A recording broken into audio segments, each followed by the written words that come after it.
Bonsoir et bienvenue sur Athénée Noctua, votre nouveau podcast de philosophie. Je m'appelle Julie Reynaud, j'enseigne la philosophie à Montpellier depuis une vingtaine d'années.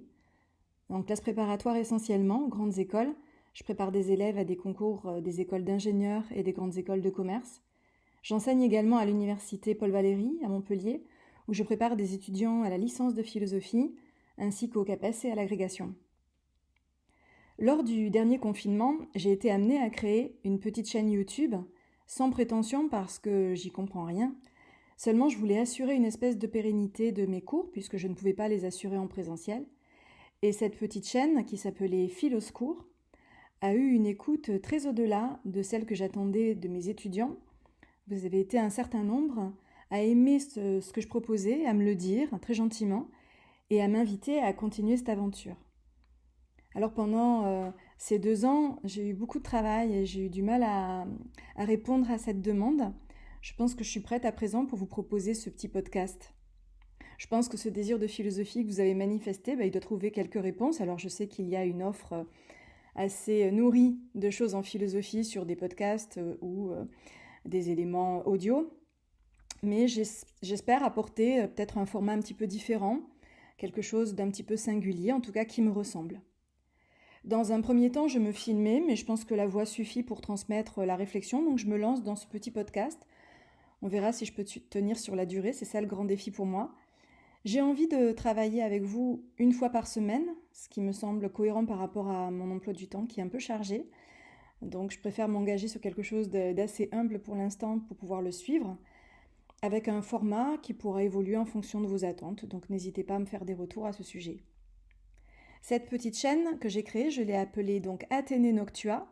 Athénée Noctua, c'est le nom d'un petit animal nocturne, une chouette chevêche, qui est depuis l'Antiquité le symbole de la philosophie.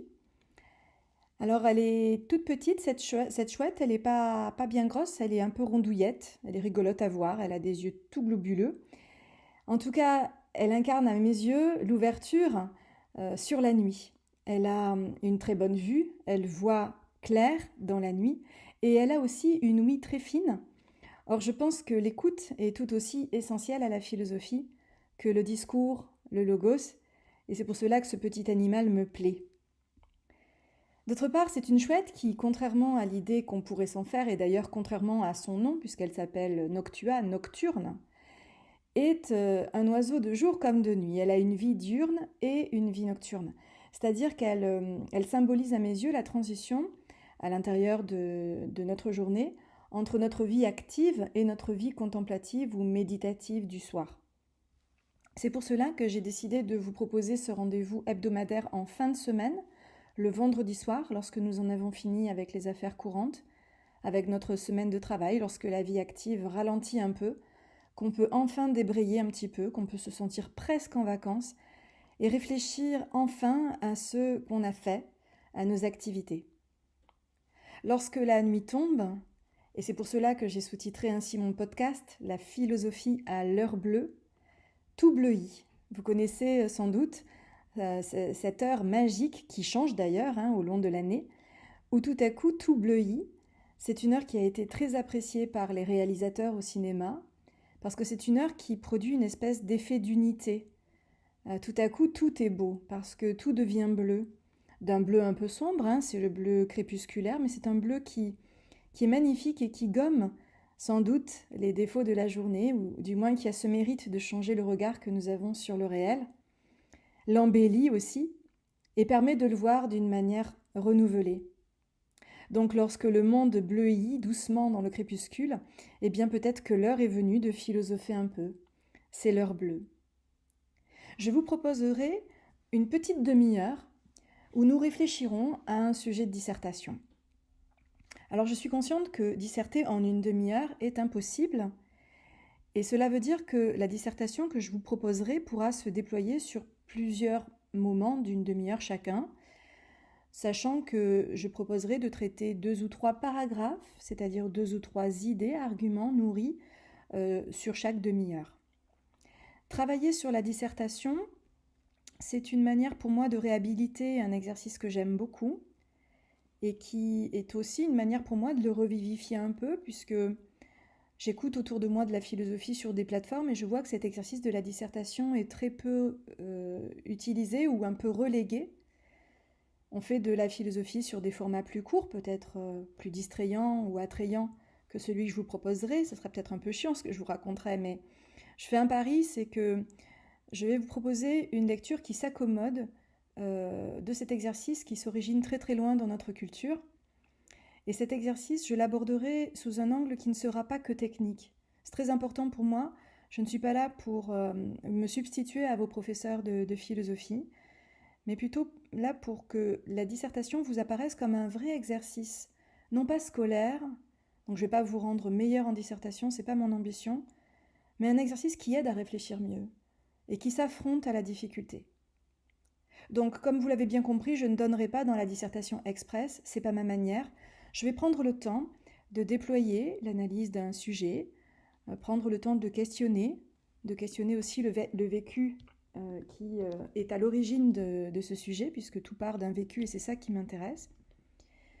Je travaillerai également avec cette perspective de vous faire aimer cet exercice. Ça peut sembler une gageure, mais je crois qu'on peut aimer philosopher en dissertant, à condition bien sûr de prendre du temps pour le faire. Hegel, dans Principe de la philosophie du droit, utilise cette petite image de la chouette chevêche en parlant de ce qu'il appelle l'oiseau de Minerve. Et il dit que l'oiseau de Minerve se lève au crépuscule, entendre par là qu'on philosophe toujours un peu après coup. C'est une idée qui m'intéresse et que j'aimerais exploiter. En tout cas, je mettrai mon petit podcast sous l'égide de cette idée de Hegel, quoique je ne partage pas son aspect systématique, mais pour cette idée, je le suis tout à fait. Je crois qu'on ne philosophe pas pour agir, on ne philosophe pas pour apprendre à aimer ou pour apprendre à vivre ou pour se sauver ou se libérer de je ne sais quoi. La philosophie, elle vient pas en amont, elle vient toujours un peu trop tard, en tout cas, elle vient un peu en retard, et c'est peut-être pour ça que je l'aime. C'est une pratique du retard, moi j'aime bien être en retard. Durant une réflexion philosophique, on s'autorise à cesser d'accélérer. Et il est vrai qu'accélérer, c'est ce que nous faisons à longueur de journée dans notre société. Il faut être à l'heure, il faut être au rendez-vous, il faut être performant. Il faudrait peut-être, et c'est ce que je vous proposerai durant cette demi-heure, réapprendre le retard. Philosopher, c'est accepter en quelque sorte d'être toujours à la bourre. La fameuse chouette chevêche, en effet, elle commence à ouvrir les yeux lorsque nous avons terminé notre journée. Elle est à la bourre. La philosophie, c'est ça. C'est ce qui vient ouvrir les yeux alors que c'est fait. La journée est faite. Nous avons agi, nous avons fait notre journée. Alors c'est vrai que la question qu'on pourrait se poser, et c'est légitime, ce serait pourquoi faire de la philosophie alors, si c'est pour faire ça après coup, est-ce que la philosophie, ça ne sert à rien?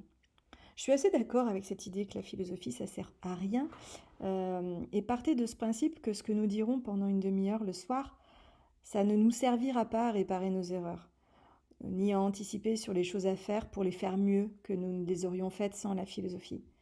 La philosophie, c'est pas une planche de salut et c'est pas très grave au fond. Nous allons réfléchir a posteriori et je crois qu'il est très agréable de le faire. Alors, est-ce que c'est inutile ? Il n'est pas sûr que ce soit sans incidence. Cela peut avoir une sorte d'effet tout de même de philosopher. Pour ce qui me concerne, je trouve que ça me permet de m'alléger de certaines représentations que j'avais. Ça détruit certaines de mes certitudes.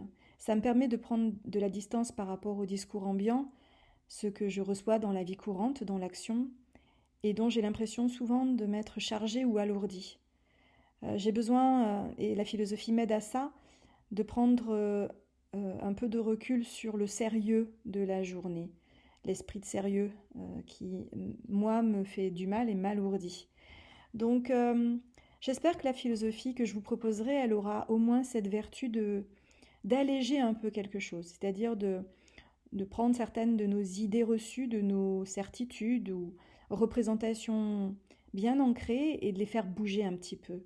Et peut-être d'avoir un effet d'allègement. La philosophie, si elle pouvait nous remettre un peu en mouvement, elle ne serait pas inutile et je crois qu'elle a peut-être cette vertu. Elle permet de faire des pas de côté et de refuser de prendre le sérieux au sérieux. Elle interroge, elle cherche du sens, excusez-moi, sans forcément le trouver d'ailleurs. Et c'est ça que j'aime aussi chez elle, c'est qu'elle n'est pas dogmatique.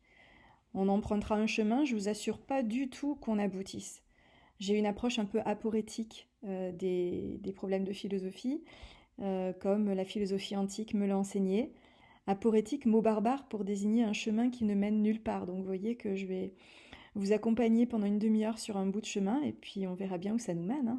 C'est ça l'intérêt aussi de cette rencontre. Voilà, j'ai envie d'une rencontre avec vous et d'emprunter avec vous le chemin de la réflexion. Pendant ces moments de réflexion, nous réinvestissons notre vie subjective. Et ça fait du bien parce qu'elle est souvent, cette vie subjective, désertée par le quotidien. On se sent pris dans l'action, dans les exigences sociales, et peut-être que ça nous endort un peu. Alors la chouette, elle me permet d'imager une inversion entre la veille et le sommeil, puisqu'elle se réveille lorsque nous nous endormons, et peut-être qu'elle pourrait nous faire nous éveiller, alors que toute la journée, pris par le flux de l'action, de la vie, du quotidien, nous étions en quelque sorte comme endormis, en léthargie. Ce que vous comprenez, c'est que cette chaîne ne sera pas une chaîne de développement personnel, ni de conseils de réussite ou d'optimisation de soi. Vous ne sortirez pas de cette demi-heure grandie, régénérée, ayant eu des conseils pour vous développer personnellement. D'abord, je trouve que cette prétention est vaine, et puis j'ai pas envie de faire ce que notre société fait à chaque instant, nous inciter à nous optimiser. Donc on va se désoptimiser chez moi. En tout cas, on va essayer de réfléchir, de prendre le temps et d'être dans un rapport au temps un peu différent de celui qui nous contraint. La philosophie que je vous propose sera donc une philosophie qui ne prétend pas nous enseigner comment doit être le monde, comment anticiper sur lui ou l'améliorer, le changer. De toute façon, nous ne reviendrons pas sur ce qui est fait, c'est une évidence. En général, nous vivons avec le regret d'avoir mal fait et nous espérons de la philosophie qu'elle nous empêchera d'en éprouver à nouveau, qu'elle nous permettra d'agir mieux, plus correctement et d'éviter d'avoir à nouveau à regretter d'avoir mal fait.